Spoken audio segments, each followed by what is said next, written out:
ہر دم اللہ اللہ کر، نور سے اپنا سینہ بھر، جیے تو اس کا ہو کر جی، مرے تو اس کا ہو کر مر۔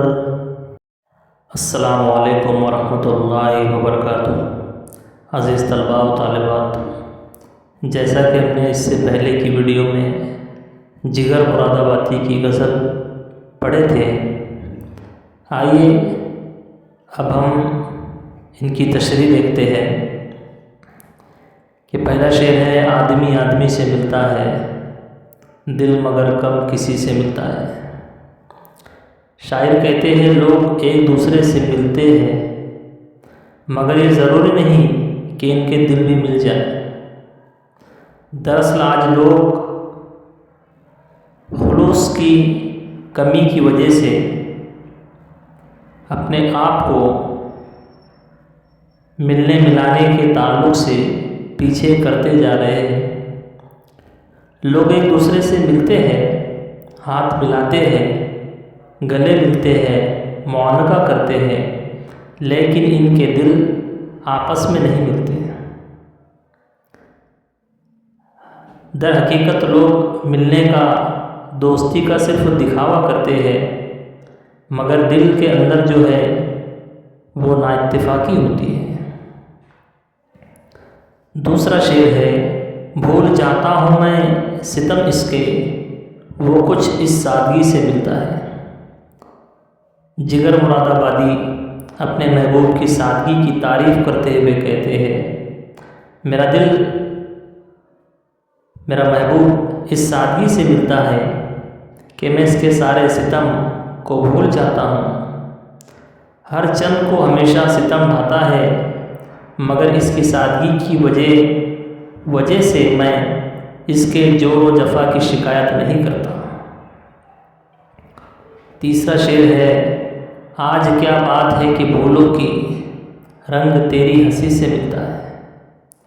شاعر اپنے محبوب سے مخاطب ہو کر کہتے ہیں کہ آج کیا بات ہے کہ پھولوں کا رنگ تیری ہنسی کے جیسا ہے۔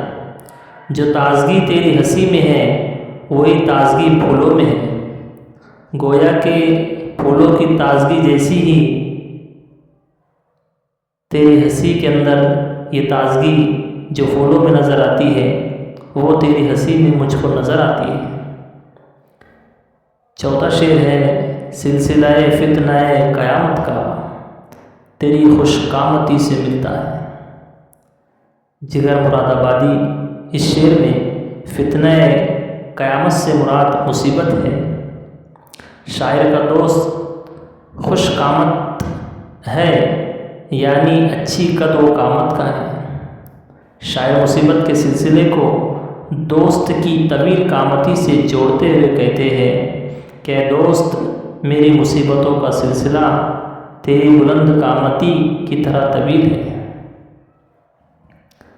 پانچواں شعر دیکھیں گے کہ مل کے بھی جو کبھی نہیں ملتا، ٹوٹ کر دل اسی سے ملتا ہے۔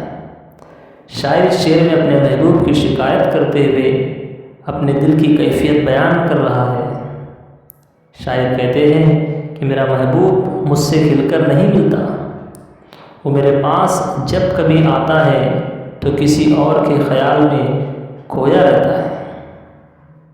مطلب کہ اس کا دھیان، اس کی توجہ میری طرف نہیں رہتی۔ اپنے دل کی حالت تو یہ ہے کہ اسی پر فدا ہے جو مل کر بھی نہیں ملتا۔ آخری شعر ہے غزل کا کہ روح کو بھی مزہ محبت کا دل کی ہمسایگی سے ملتا ہے۔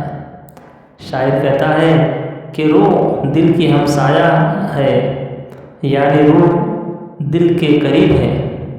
روح دل کے قریب ہے اور محبت دل میں رہتی ہے، اس لیے روح کو محبت کا مزہ حاصل ہوتا ہے، اور روح دل کی ہمسایگی کی وجہ سے محبت سے ناآشنا ہوتا ہے۔ جزاک اللہ۔